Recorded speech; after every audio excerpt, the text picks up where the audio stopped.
Welcome to Dying to Know, where we open up about everything that happens after losing a loved one. Because the only thing worse than death is not being able to talk about it. We're your bereavement babes, Leah and Rachel, and today we're diving into pet deaths. Pets are like family, and when losing one, it can hurt just as much as losing a human.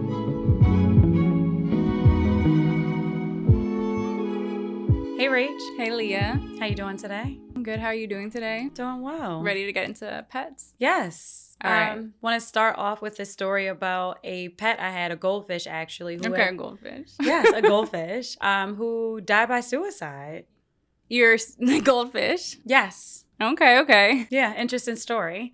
So I had woke up and he was missing out of the bowl. At this time we were, what's this face for? A fish missing out the bowl. I'm like trying to figure out to where wrap your brain around this. Yeah, unique story. But he was missing out of his bowl. He had the tendency to kind of like plop up in the middle of the night. I could hear him some nights. So woke up that morning, getting dressed. He was missing out the bowl, kind of asked the family. I know it was kind of strange. But at the time, we were living in a house that my parents were showing off, trying to rent it out. So you're like, someone maybe else. Someone stole my fish. I thought so. Because why would a goldfish be missing out of a bowl and the owner not know about it? Yeah. That's not normal.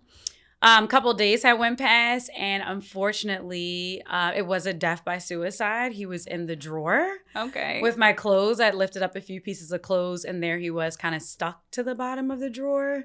And no longer gold. Okay, so now you're lifting up your jeans. Yes. Seeing this fish. prized possession fish. Yeah. And what did you feel?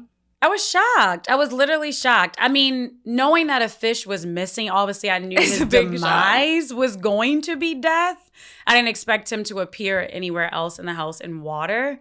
But also it was like, how did he get here? What happened? How did I miss this? And I guess I hadn't opened that drawer in a couple of days. So yeah, it was definitely like heartbreaking. I had him for a few years, but. No, I can imagine. Yeah. I mean, I'm not going to lie. I was always a person that was a little more team. Like, it's a pet death. Like, yeah, they're all right. Like, but you can, like, let's keep it moving. Get a new pet. Until recently this year, I finally lost, like, our family pet, which was over 12 years. I want to say he was the cutest little wiener dog, but he was the worst dog in the world. I didn't ever think he was going to die because I thought he was like a spawn of Satan. And like usually demons don't die. Okay. But no, I got the phone call early in the morning that Nathan had passed. And it was shock factor all over again. It was going through my dad's death all over again. Wait a minute. Is Nathan's full name Nathan or Nathaniel? No, Nathan. He is named Nathan. after Nathan's hot dogs out of Because Brooklyn. He was a hot dog dog. Yeah. All right. Got it. So yeah, no, Nathan passed. It was the phone calls in the morning. It was like, what do we do next? It was like, how do I fix this problem next? Yeah.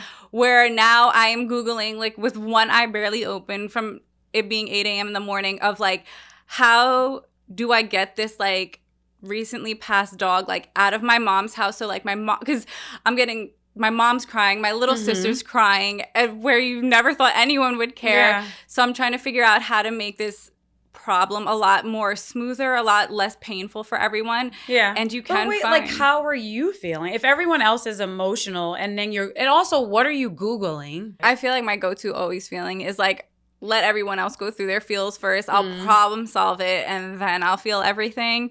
I also had a guest staying over my house. So I was like, I really can't show this much emotion. But that's an internal problem that we will get into later episodes. Okay. But I called my cousin who is a vet tech. So she has dealt with this over 15 years. And she was super helpful where she's like, there are services that you can call that will come pick up the pet from the home, take care of everything. So lucky enough, I think his name was Victor. Okay. So sweet. I could tell I woke him up. He sounds drowsy. And he's like, no, we'll come within the next hour.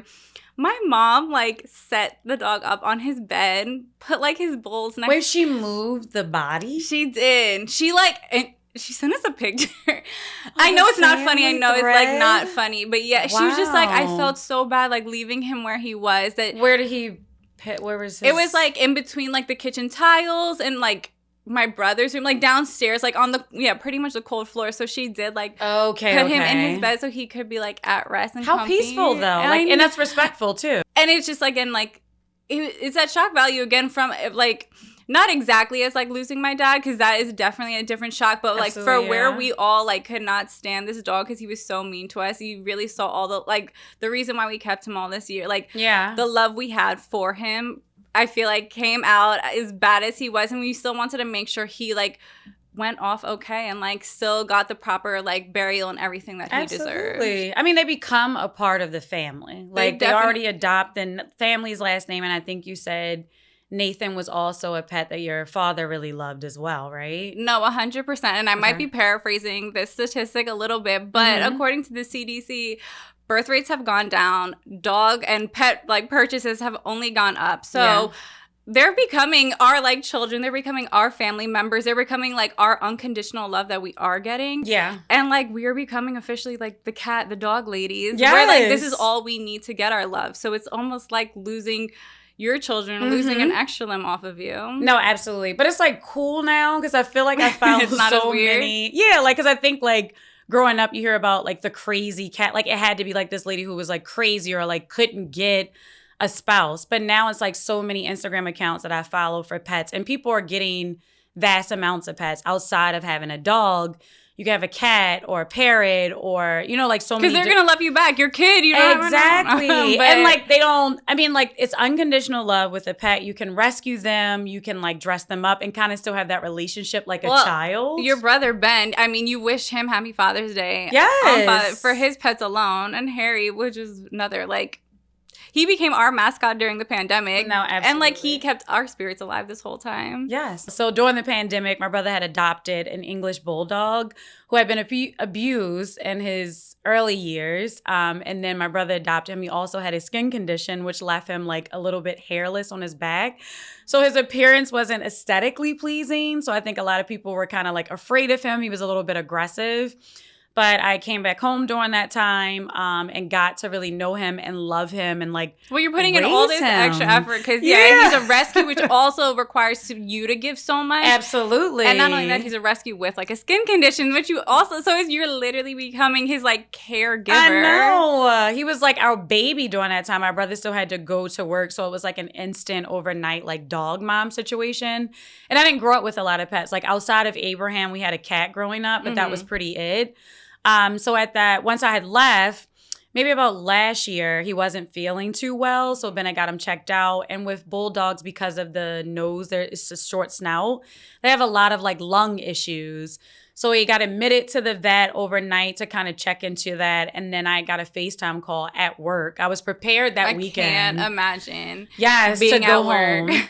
To like say my goodbyes, and then seeing my brother like crying and seeing Harry like his breath had been so labored, and my mom was also on the phone, and she's like, y'all gonna make me cry, and like she said a prayer, and it was heart-wrenching. Like it literally felt like here we go again. Saying goodbye to another piece of the family. Like we'll never be whole again because now we're missing another person. 100%, especially if you're saying you're at work. So now you truly, again, like you have to figure out how we all going to be together, how are we going to get the last words. And again, it's just this pet where you're like, I hope you're getting everything I'm sending you through this phone, because you don't want, like you've taken care of him for so long, you don't want them to be alone or worried in these last moments. And I was like you in the sense where like when people lost a pet, it was just kind of like, it's just a cat or it's just a dog, like you'll get over it. But like they are your children. They are your family. That was my Neff dog, and he meant something really special to us. No, I will say I definitely have traded teams, and I feel like, I mean, I have seen people who've only had the dog. Like that was their main loss. Like they haven't experienced a great loss, or not a great loss, but they haven't experienced a human loss yet. Yeah. Where it's just like you watch them go through this, and you do have to I don't know if respect is the right word, but just like make sure you are touching on, treading lightly. Yeah. And letting them know like grief is hard, and they lost this happiness, this little piece of joy, and just keep it careful with them. Exactly. Yeah. I found this really great quote that I just want to share about specifically losing a dog. So dogs have a way of finding the people who need them and filling an emptiness we didn't ever know we had, said Tom Jones, which I think is such a true statement. And we both felt that way. No, 100%. Because it's like I don't even have this like little angry thing to keep me going and to fight with anymore. Now it's just like I have to bicker with my siblings and keep it going. So today's episode is dedicated to the memory of Abraham and Nathan Rappaport, who is missed every day. Again, we're your Bereavement Babes, Leah and Rachel. We'll see you on the other side.